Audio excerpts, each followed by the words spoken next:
TV7 Israel News is made possible thanks to your generous donations. Shalom, good evening, Erev Tov. This is TV7 Israel News broadcast to you from Jerusalem. Jerusalem is deliberating a plan to conquer the entire Gaza Strip. Jordan and Egypt warned that reoccupying Gaza would draw a strong reaction against Israel. The Lebanese government instructs Lebanon's army to draft a plan by the end of the year that would effectively consolidate the state's monopoly over arms. Jerusalem's Security Cabinet meeting began at 6 p.m. earlier today with deliberations that also included a vote to approve a plan to conquer the entire Gaza Strip. The IDF drafted a number of plans in the last few days based on the achievements made in the course of Operation Gideon's Chariots and Hamas's continued refusal to negotiate in good faith. According to senior sources in the know, Prime Minister Benjamin Netanyahu is expected to endorse a gradual plan that will start with the conquest of Gaza City and will subsequently also include, in the event of Hamas's continued diplomatic defiance, the conquest of the central Gaza Strip, which in effect will bring the entirety of the devastated enclave under Israeli control. The said operation is expected to take approximately 5 months and will require a large-scale call-up of IDF reservists. Meanwhile, Prime Minister Benjamin Netanyahu met with Israeli opposition leader Yair Lapid to update him on the latest, during the course of which the latter urged Netanyahu not to conquer the Gaza Strip, which would include far-reaching ramifications on the Israeli public. I don't usually share information from discussions with the Prime Minister, but I told the Prime Minister just now occupying Gaza is a very bad idea. The state of Israel does not go to war unless the majority of the people are behind you, and the Israeli people are not interested in this war. We will pay too heavy a price for it, both in human lives and in billions of Israeli taxpayer money. Instead of an unnecessary occupation and unnecessary annexation of Gaza, we need to bring Egypt into Gaza so that there will be another rule there to run Gaza in our place, and then turn to the important thing, which is eliminating Hamas. It will take time.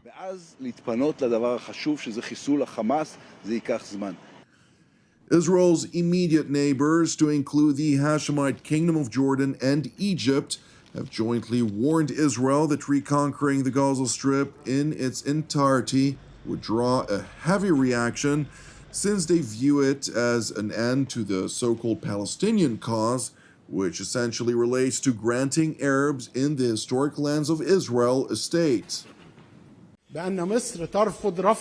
Egypt categorically rejects any attempts to liquidate the Palestinian cause, particularly through the displacement of the Palestinian people from their land. This is a red line for Egypt and Jordan, and we will not allow it under any circumstances. Cairo's top diplomat, in a joint press conference with visiting Greek Foreign Minister Georgos Gerapetritis, continued by stressing Egypt's position about the need to bring the war to an end as quickly as possible.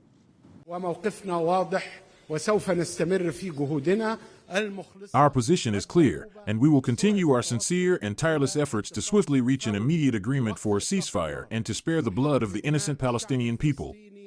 We also aim to work on the release of hostages and prisoners and to ensure full access to aid without any conditions. What is happening now is a humanitarian catastrophe by all standards. It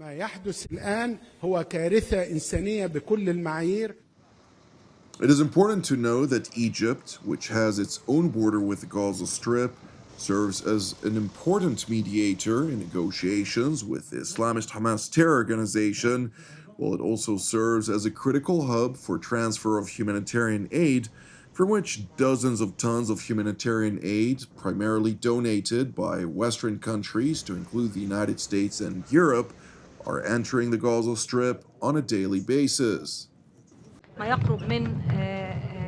We do not agree to any new agreement, other than the existing agreement between the Lebanese state and the Israeli entity. It is in Israel's interest not to resort to a broad aggression.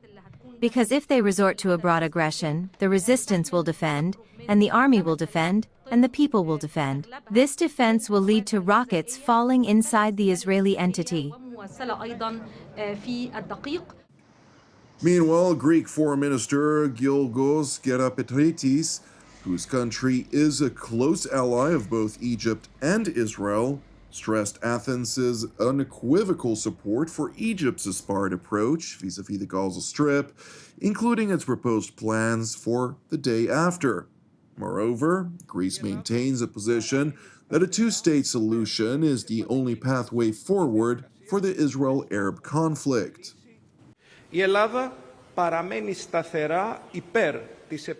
Greece remains firmly committed to reviving the political process toward a two-state solution based on United Nations resolutions.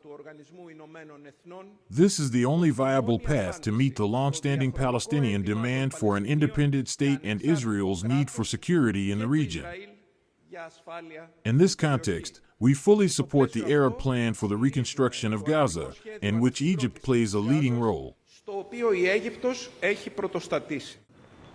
Well, Greek sources clarified to TV7 that Athens supports a proper political process with the goal of achieving a two-state solution.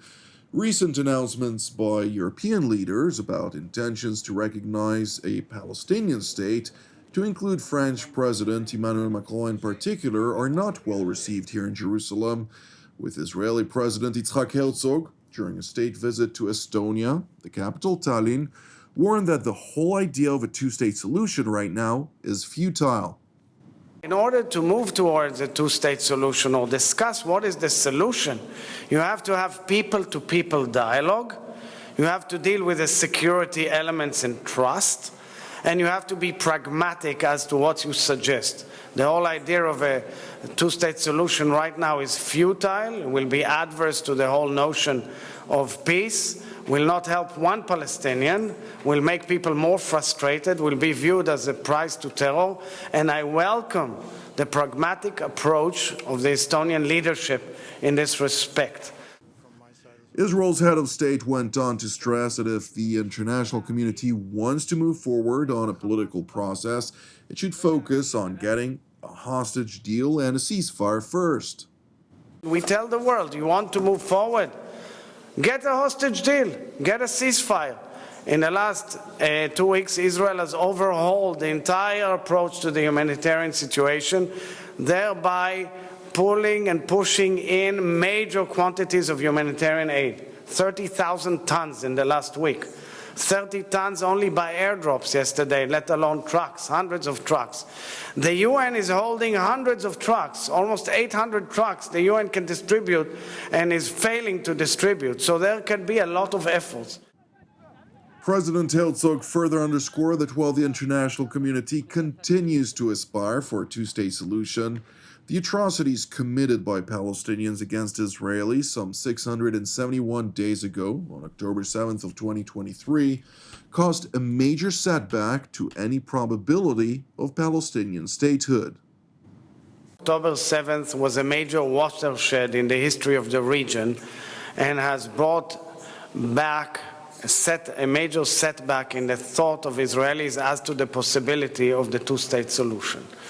Because you can have agreements on an internationally recognized boundary, and one day a terror organization sweeps through, butchers, rapes, burns, and takes hostages. And the world doesn't really do much. It condemns, it supports. But when we want to defend ourselves, and you have to fight in the tunnels, and you have to fight in very complicated terrain, you immediately face all sorts of hypocritical approaches. Turning to Lebanon, where a government decision has tasked the Lebanese army with drawing up a plan to establish a state monopoly on arms by the end of the year, to include the disarmament of the Lebanese Iranian proxy Hezbollah.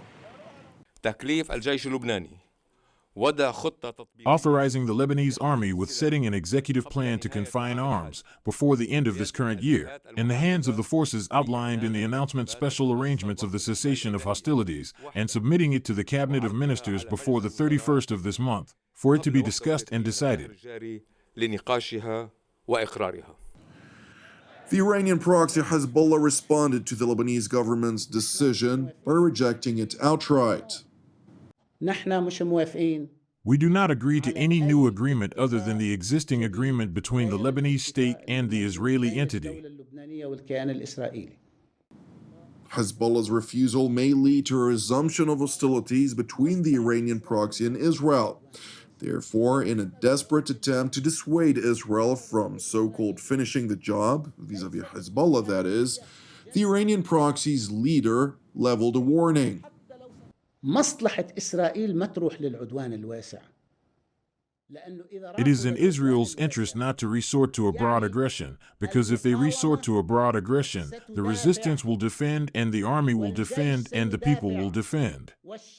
This defense will lead to rockets falling inside the Israeli entity. سيؤدي إلى سقوط صواريخ في داخل الكيان الإسرائيلي. Thank you for watching TV7 Israel News. I would like to encourage you as ever, pray for the hostages in Hamas captivity, pray also for the peace of Jerusalem and the salvation of Israel. And if you're blessed by our programs, including TV7 Israel News, which are exclusively donation-based, supported by viewers just like yourself, I'd like to encourage you to join the support with a donation. You can do so via our website at www.tv7israelnews.com. I'm Jonathan Hassan, wishing you an Erev Mevorach, and God willing, we'll see you during our next update. Until then, Shalom from Jerusalem.